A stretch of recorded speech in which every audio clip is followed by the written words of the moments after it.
Yeah, very differently. Let's take the more extreme person first, who's wanting to bite the Yeah. bullet, right? So there's, Yeah. yeah, Yeah. maybe they deny moral realism. I hold that if you deny moral realism, you have no reason to also deny epistemic normativity too, right? Norms governing Huh. reasons and the oughts we feel are kind of behind reasoning, right? We feel like, Yeah. hey, Yeah. premises, certain steps in argument point to a conclusion. There's certain instances where you ought to believe a conclusion, right, under the pain of being, Yeah. irrational and stuff like that. So there's often this argument Right. that's given. I think it's a very powerful argument. The guy to go for this is Terence Cuneo. I won't detail all of it now, but it's called a companions of guilt argument. And his defense of moral realism is like, look, there's no way to kind of take down moral realism without bringing down, moral normativity without bringing down epistemic normativity, right? So his argument, I think it's right. Many people have issued that argument as well. And of course, there's objections, but I think at the end of the day, it's a good argument, right? That unless you're just being completely arbitrary, right, you're going to kind of end up in an epistemic nihilism, and then you're just not going to have. There's no such thing as a good argument Yeah. then, right, for anything, including Right. anti-realism, right? So this just really brings you back to these sort of the Yeah. radical types of skeptics and sophists that the ancient Greeks, like Plato, were dealing with, right? And how do you Yeah. deal with somebody like that? It's really hard. It's really hard, right? Now, fortunately, I don't think it's that big of a problem because most people realize there's something so fundamentally unattractive and absurd about that position that if that's where somebody has to go, then I want nothing to Right. do with it, right? So I think you can appeal to things like self defeat, right? If you're denying essences and teleology, then I don't think you can make sense of reason, right? It seems like there's such a thing Hmm. as reason, and reason inherently points towards truth. If that's not the case, then there's just no such thing as being more or less reasonable or good or bad arguments or anything of the sort, right? Including for Hmm. these skeptical positions. So I think they do wind up in pretty Right. radical self-defeat where the old saying is where the most you can do is just sit there and wiggle your finger, right, as the Pyrrhonian skeptic might try to do, but at the end of the day, you're wiggling your finger in response to terms you seem to find meaningful, right, that there's knowledge there happening, right? So I think at the end of the day, good philosophy acknowledges what is obvious. Essences are real, knowledge is real, and the question for epistemology, for example, is not whether we have knowledge, but given that we do have knowledge, what are the conditions for knowledge? What is the range of our knowledge? I think that's what epistemology is ultimately up to. There is a real objective moral landscape. The question is, again, what grounds that, right? And how can we kind of how can we develop a theory, a moral theory, to help us navigate that moral landscape? That's what I Yeah. would say. So dealing with the radical skeptics is difficult because they're denying things that are so fundamental that they're not something you argue up to; they're things you argue from. Right. So the most you can Interesting. do there is Oh, just okay. try and Yeah. try and show that those positions result in incoherence and self defeat and this or that. Now, of course, people can bite all the bullets they want. No argument in Right. philosophy, I think, is you can't compel somebody to accept a conclusion. I think the job of the philosopher, if they're doing a good job, is just to keep showing how costly a certain position is, right?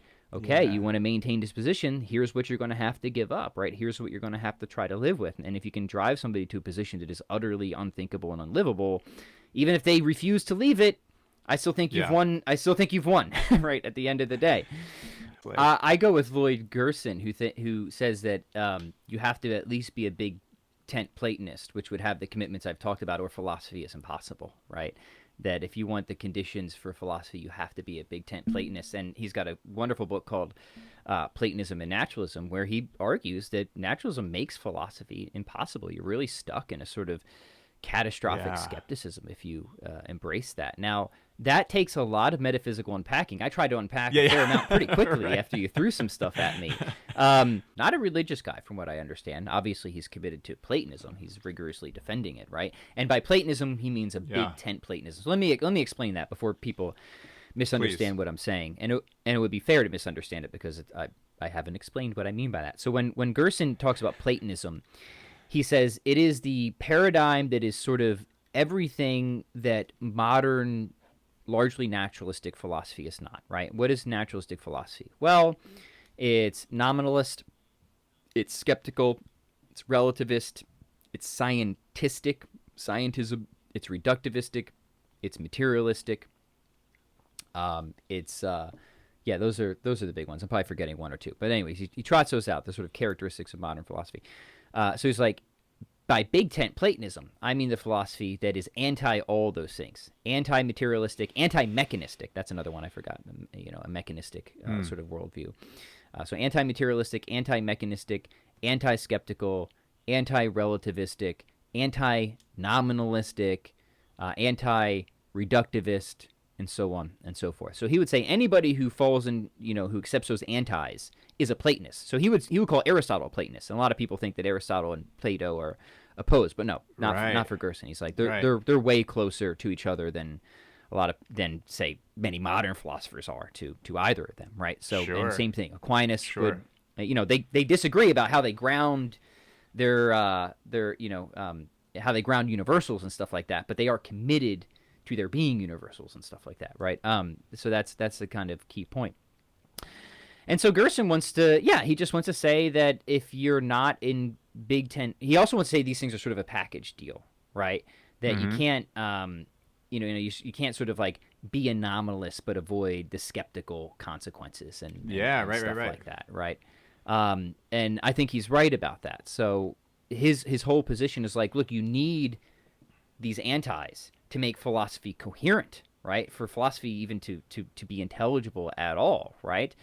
Take nominalism. Nominalism is the idea that there's really no conceptual space for sameness that isn't identity, right? So it would deny that there are universals or universal essences or universal characteristics of anything, right? Everything is just this sort of particular individual, and that's it. Well, that has some pretty radical consequences clustered together. It's even more radical than that, because you might think, okay, well, maybe there's an essence of what it is to be an atom, right? Maybe all the other essences are constructed, but maybe there's essences on the bottom level. Nominalists deny that there's any conceptual space for sameness that is not identity, right? So this would seem to make not just, there's a lot of consequences to this worldview, right? If there really is no human essence, then how do we ground human equality, which most of us are committed to, right? Because if you're just looking at our physical characteristics, we're all very, very different, right? I'm sorry to say, but it's true.